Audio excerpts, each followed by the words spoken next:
Bago tayo magpatuloy, ay inaanyayahan kitang mag-subscribe at i-comment kung taga saan ka. Araw-araw ay mabigat ang pakiramdam ni Michael kapag naglalakad na siya papunta ng eskwelahan. Hindi dahil sa mabigat ang bag niya na puno ng libro at mga notebooks, kundi dahil sa bigat ng mga naririnig niya mula sa kaniyang mga kaklase. Mga panglalait na halos ay hindi niya makayanan at kung minsan ay tinatanong pa niya ang kaniyang sarili kung bakit ganoon ang buhay na kinamulatan niya. Si Michael ay isang anak mahirap ng mag-asawang Igorot na sila Carmen at Fernando. Tanging pagtatanim lang ng kamote, ube at strawberry sa maliit nilang lupain ang kanilang pinagkakakitaan. Nakatira sila sa isang probinsya sa parting norte kung saan malamig ang klima at kung minsan ay nababalot pa ng yelo ang kanilang mga pananim.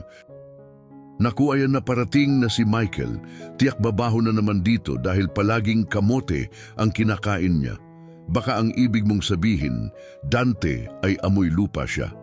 Idagdag mo pa ang balat niyang sobrang itim ay siguradong hindi na siya makikita kapag gabi na at kapag nawalan ng kuryente. Ito ang kwentuhan ng magkaibigang Dante at Pedro nang malaman nilang malapit nang dumating si Michael sa kanilang silid-aralan. Elementarya pa lamang sila ay tadtad na si Michael ng pang-iinsulto mula sa kaniyang mga kaklase. Minsan nga ay naisip na niyang huminto na lamang sa pag-aaral pero hindi pumayag ang kaniyang ama. "Hoy Michael, gusto mo bang hulaan namin kung ano ang kinain mo kanina? Sigurado kaming kamote na naman yan dahil wala naman kayong pambili ng bigas at ulam." Pagkasabi nito ni Dante ay sabay-sabay nagtawanan ang kaniyang mga kaklase. Halos lahat ay nagtawanan at wala man lang siyang makita kahit isa sa kanila ang gustong umawat sa mga sinasabi ni Dante. Minabuti na lamang ni Michael na umiwas sa gulo at away dahil ayaw niyang bigyan pa ng problema ang kaniyang magulang. Ganon araw-araw ang pinagdaraanan ni Michael sa kamay ng kaniyang mga kaklase. Pinayuhan na lang siya ng amang si Fernando na pahabain pa ang pasensya dahil walang mabuting maidudulot ang pakikipag-away. Tandaan mo Michael, mapapagod din sila sa mga sinasabi nila sa iyo at kapag dumating na ang panahong iyon ay saka mo ipakita kung sino ka at kung anong mayroon ka. Ito ang pangaral sa kanya ng ama na tumatak sa isipan niya. Nag-iisang anak lamang si Michael, kaya naman pursigido si Mang Fernando na makatapos si Michael ng pag-aaral, kaya nag-ipon silang mag-asawa at lalo pang sinipagan ang pagtatanim. Pagdating naman sa high school ay sila Dante pa rin ang naging kaklase ni Michael. Dahil sa wala silang pera ay hindi nakabili ng mga bagong kagamitan si Michael sa eskwelahan. Ang suot niyang polo ay halos kupas na at ang kaniyang pantalon naman ay kitang-kita na ang mga hibla nitong natastas na. Ang kaniya namang sapatos ay halos nakangiti na dahil matagal nang sira ang harapan nito at dinidikita na lamang niya ito ng mumurahing pandikit.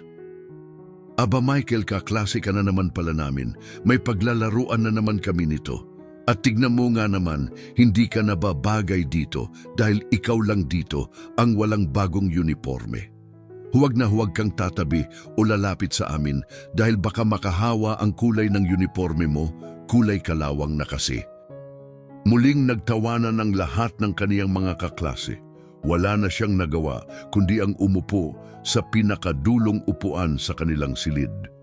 Wala siyang kaibigan, wala siyang kausap. Ganito ang buhay ni Michael sa eskwelahan araw-araw. Pakiramdam niya na parang parusa ang pagpasok niya sa eskwelahan at pinangako niya sa sarili niyang pag natapos niya ang high school ay hinding-hindi na siya papasok pa sa college.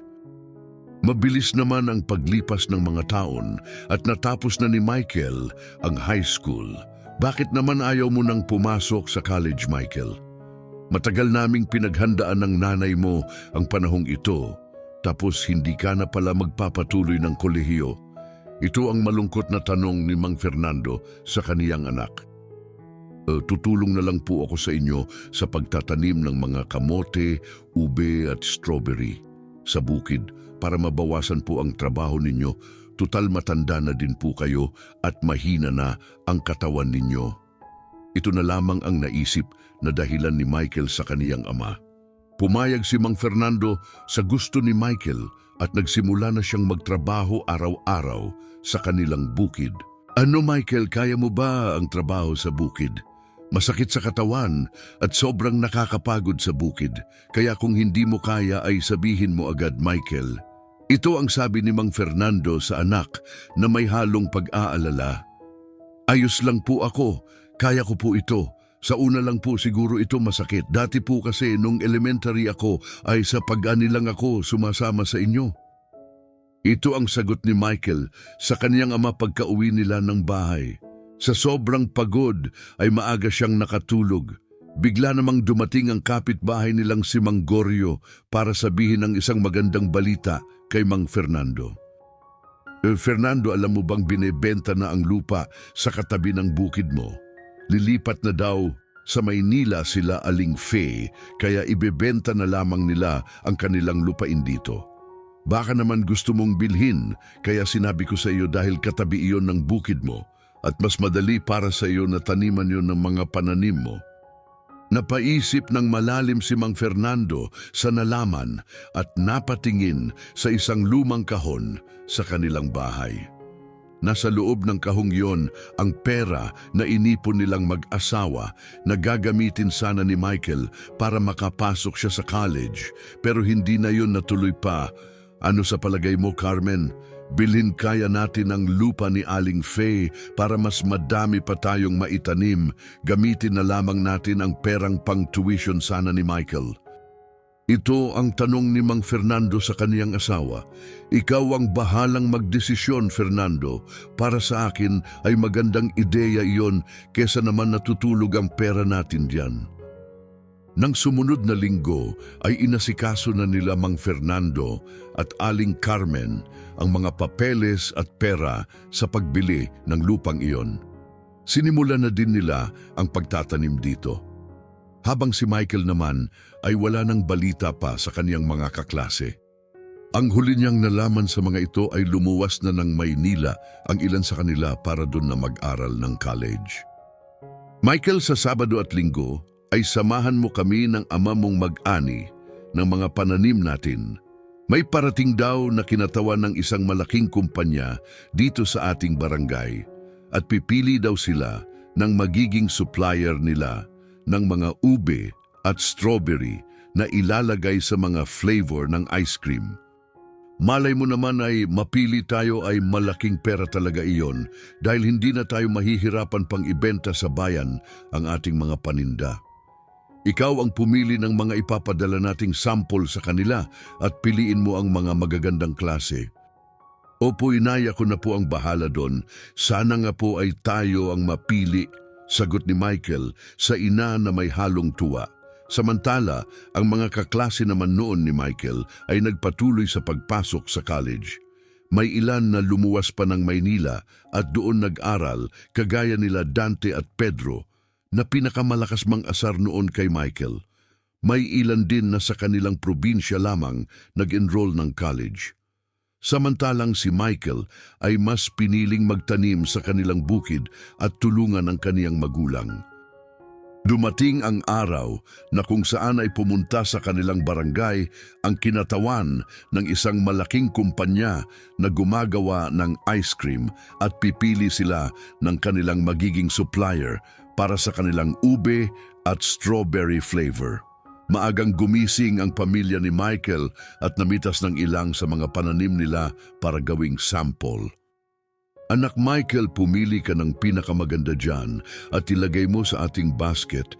Narinig kong nasa barangay hall na daw sila bilisan natin at baka hindi tayo umabot. Nagmamadaling naglakad ang pamilya para maabutan ng tao na kanilang pagbibigyan ng mga prutas. Pagdating doon ay sakto lamang at nagsisimula na sila sa pagpili ng mga sample. Sa mga may-ari po ng mga sample na ito ay pakiiwan na lang po dito sa amin ang inyong mga contact number at tatawagan na lang po namin kayo kung kayo ang mapalad na mapipili. Good luck po sa ating lahat at maraming salamat po sa paglahok. Ito ang inanunsyo ng babaeng kinatawan sa mga taong naroon. Pag-uwi ng bahay ay kinakabahan si Aling Carmen at Mang Fernando dahil malaki at kikitain nila kung sakaling sila ang mapili ng mag-supply ng mga ube at strawberry. Huwag po muna kayo umasa na tayo ang mapipili dahil tignan naman po ninyo. Ang daming sumali doon at maliit lang ang chance na tayo ang mapili. At isa pa ay maliit lang ang ating lupain. Baka hindi natin kayanin ang pag-supply sa kanila. Ito ang sabi ni Michael habang siya ay naghahanda ng makakain nila. Michael, hindi pala namin nasabi sa iyo na nabili na namin ang lupa ni Aling Faye. Yun lupang katabi ng bukid natin at tayo na ang nagtatanim doon. Ginamit ko ang pera na inipon namin na pang tuition mo sana sa college. Malaki ang naipon naming pera at nabayaran namin ng cash ang lupang iyon. Nagulat si Michael sa narinig dahil hindi niya alam ang bagay na iyon. Pagkalipas naman ng ilang linggo ay nakatanggap si Mang Fernando ng tawag mula sa kumpanya ng ice cream na sila daw ang napili na maging supplier ng ube at strawberry. Halos tumalon sa tuwa si Mang Fernando habang kausap ang nasa cellphone habang nakikinig sila Aling Carmen at Michael mula sa loudspeaker nito. Mr. Fernando, masaya po naming binabalita sa inyo na kayo po ang napili na mag-supply sa aming kumpanya. Kayo po ang masuwerteng nanalo at napili. Asahan po ninyo ang pagpunta ng aming mga tauhan sa inyong bahay para pirmahan ang ilang mga papeles. Ito ang sabi ng babaeng tumawag sa kanila. Pagkatapos nun ay maririnig sa buong bahay nila ang kasiyahan. Napayakap naman si Mang Fernando sa kaniyang asawa dahil sa tuwang naramdaman. Siguradong malaki ang kikitain natin ngayon dahil mayroon na tayong regular na pagbabagsakan ng ating mga paninda. At hindi lang sila basta customer. Asahan na daw natin ang libu-libong kilo ng mga ube at strawberry na kanilang o-orderi sa atin. Kaya ihanda ninyo ang sarili ninyo dahil mula ngayon ay magiging busy na tayo. Ito ang masayang sabi ni Mang Fernando sa kaniyang asawa at kay Michael. Hindi nga nagtagal ay nakakuha sila ng order mula sa kumpanya, tig-5,000 kilo ng ube at strawberry ang paunang order sa kanila ng kumpanya. Nalula naman si Michael sa sobrang dami ng order nila at nang makita niya ang halaga nito ay halos hindi siya makapaniwala. Totoo ba ito, Itay, na umabot ng milyon ang ibabayad sa atin ng kumpanya sa kanilang order? Totoo ang nakikita mo, Michael. Kaya ang gusto ko ay sipagan pa natin para hindi tayo masira sa kanila at mai-deliver natin sa tamang panahon ang mga kailangan nila. Umarkila ng malaking truck si Mang Fernando para mai-deliver ang mga order sa kanila. Nang makuha naman niya ang kabayaran, ay agad siyang bumili ng isang truck na gagamitin nila sa pagde-deliver ng mga prutas. Kailangan nila yon dahil magiging madalas na ang mga ganong kadaming order sa kanila. Kumuha na din sila ng ilang mga tauhan sa pagtatanim at pag-ani ng mga prutas. Dito nagsimulang makaipon ng pera ang pamilya nila Michael. Nakabili pa sila ng 2 pang malalaking truck at nabili din nila ang ilang lupang taniman sa kanilang lugar. Unti-unti nang nakakaahon sa kahirapan ang kanilang pamilya. Nakapagpagawa na din sila ng malaking bahay at isang maliit na opisina. Pero kahit ganoon ay hindi bumili si Michael ng kaniyang sariling sasakyan. Mas pinipili niya ang sumakay ng tricycle o maglakad na lamang kung malapit din naman ang kaniyang pupuntahan. Katwiran niya sayang ang perang kaniyang ipambibili ng sasakyan at pwede niya pa iyon magamit para sa kanilang negosyo. Sa kaniyang pananamit naman ay nanatili siyang simple. Palagi siyang nasa bukid, kaya naman hindi siya bumibili ng mga bago at mamahaling mga damit. Mas gusto niyang ilaan ang pera sa negosyo o sa mga bagay na mas may pakinabang. Bumili din siya ng ilang mga lupain bilang mga investment. May ibinenta din sa kaniyang isang malaking restaurant sa bayan at inutusan niya ang pinsan niyang si Carlos na siya muna ang mag-manage nito dahil busy siya sa negosyo nila sa bukid. Malaki ang restaurant na iyon at kadalasan ay doon ginaganap ang ilang mga pagdiriwang kagaya ng birthday, kasal at mga reunion. Napakayaman mo na talaga, pinsan. Pati itong pinakamalaking restaurant sa bayan natin ay nabili mo na din. Ito ang pambobolang, sabi ni Carlos kay Michael nang ibigay niya ang susi ng restaurant na iyon kay Carlos para i-manage. Mabilis na lumipas ang mga taon at hindi na malayan ni Michael na mahigit 10 taon na ang nakalipas mula nang magsimulang lumago ang kanilang negosyo.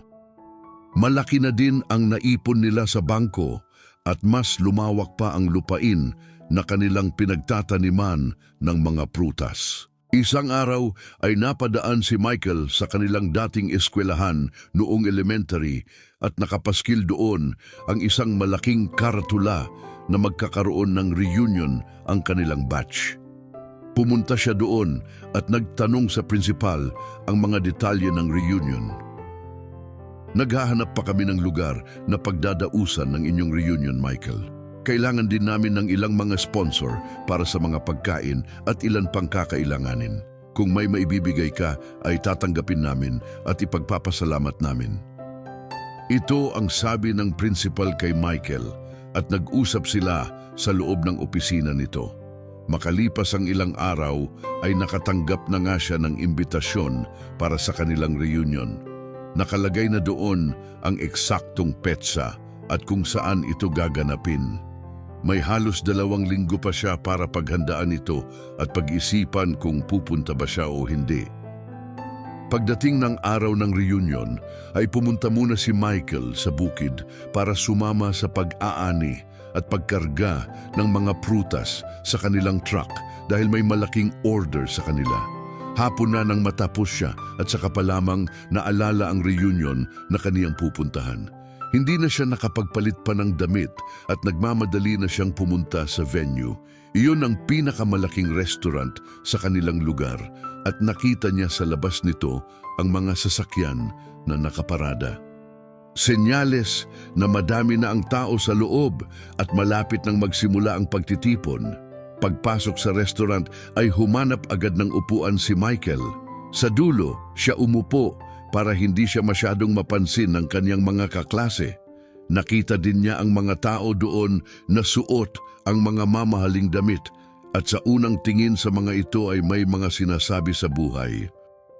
Paring Pedro, di ba yun si Michael, yun kaklase nating nagtatanim ng kamote sa bukid? Tignan mo nga naman, halos walang pinagbago sa hitsura niya. Tignan mo ang damit niya, hindi man lang bumili ng maayos na damit na gagamitin dito sa reunion natin. Ito ang sabi ni Dante kay Pedro na malakas ang boses at may ilan ding nakarinig. Siya nga si Michael, siguradong hanggang ngayon ay kamote pa rin ang kinakain niya. Hindi man lang yata siya nagpalit ng damit pagkatapos magtanim ng kamote, nagtawanan ng ilan sa mga tao doon at nagtinginan kay Michael. Habang si Michael naman ay hindi iyon pinansin at nanatiling tahimik sa kanyang upuan. Nakita naman niyang naglalakad na papunta sa kanyang pwesto si Dante at Pedro na nakasuot ng mga Amerikana at makintab na mga sapatos. Hoy Michael, ikaw ba yan? Bakit naman ganyan ang damit mo dito sa ating reunion? Hindi ka na nahiya? Lahat kami dito ay presentable. Ikaw lang ang mukhang gusgusin dito. Hindi ka nababagay dito, dapat sa iyo ay pinapalabas dito. Hindi ko alam kung bakit ka pinayagan na makapasok sa lugar na ito. Ito ang mga sinabi ni Dante kasabay ng pagtawag ni Pedro sa manager ng restaurant para palabasin si Michael. Madami ang nakatingin sa kanila at ang iba ay tumatawa. Ang mga organizers naman ng reunion ay nakatingin lamang at naghihintay ng mga susunod na mangyayari.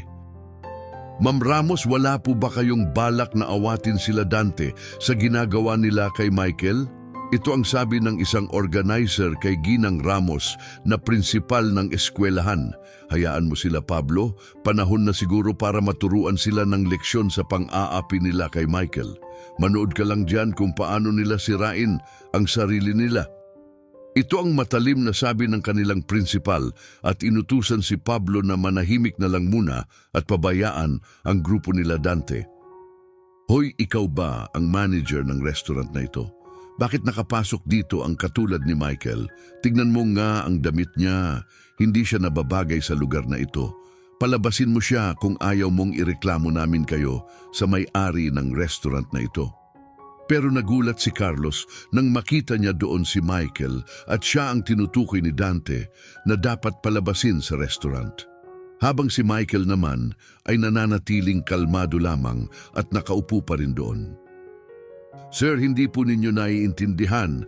Ang taong gusto ninyong palabasin dito ay siyang may-ari ng lugar na ito. Si Michael Santos po ang may-ari ng restaurant na ito at sa pagkakaalam ko po ay siya din ang sumagot sa lahat ng gastos ng reunion ninyo, lalong-lalo na po ang mga pagkain at alak na nasa mga lamesa ninyo. Ito ang malakas na boses ni Carlos na halos magpabingi kay Dante. Hindi niya alam kung ano ang gagawin nang malaman niya ang katotohanan na si Michael pala ang may-ari ng lugar na iyon. Pero paano nangyari iyon? Ang taga-bukid na ito, paano niya nabili ang restaurant na ito? Para sa kaalaman mo, Attorney Dante Garcia, ay lumago ng husto ang bukid nila Michael.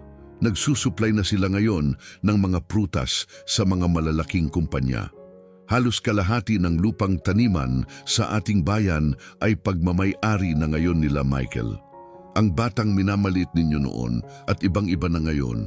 Kaya kung ako sa iyo, Attorney Dante Garcia, ay humingi ka ng tawad kay Michael kung ayaw mong ikaw ang buhatin namin dito palabas ng restaurant. Ito ang paliwanag ng manager at pinsan ni Michael na si Carlos. Halos lahat ng tao doon ay narinig iyon at napahiya si Dante. Hindi ko alam ang mga iyon. Patawarin mo ako, Michael. Nakakahiya ang ginawa ko sa iyo. Ito na lamang ang nasambit ni Dante at umalis na siya ng restaurant kasama si Pedro. Madami naman ang lumapit kay Michael para makipagkwentuhan at alamin kung paano siya nakarating sa estado niya ngayon. Sabi ko naman sa iyo, Pablo, maghintay ka lang dito at may mangyayari. Ito ang pabirong sabi ng prinsipal matapos magkatotoo ang sinabi nito sa isang organizer ng reunion. Pagkatapos ng pagtitipon na iyon, ay mas nakilala pa si Michael. Mas kilala na siya ng kaniyang mga dating kaklase bilang isang milyonaryo na pero simple pa rin na tao. Pagkatapos niyon ay lalo pang nag-focus si Michael sa kanilang mga negosyo. Mas dumami na din ang mga kumpanya na kanilang suki at mas lumawak pa ang kanilang lupang taniman. Wala na ngang mahihiling pa si Michael dahil para sa kanya ay narating na niya ang tagumpay. At sino ba ang mag-aakala na ang isang batang dati ay minamaliit lang, ngayon ay isa ng milyonaryong ubod ng yaman? Ang kapalaran ng tao ay hindi natin maintindihan. Minsan, ang mga taong nasa ibaba ay hinahayaan ng Diyos na umangat at ang mga taong nasa itaas na hindi karapat-dapat ay binabagsak naman. Ikaw, ano ang natutunan mo sa kwentong ito? Paki-comment na yan sa ating comment section at pupusuan natin iyan. At dito nagtatapos ang kwento natin para sa araw na ito. Kung nagustuhan mo ang kwentong ito, ay mag-subscribe lang sa ating channel para sa mga susunod pang videos. Maraming salamat.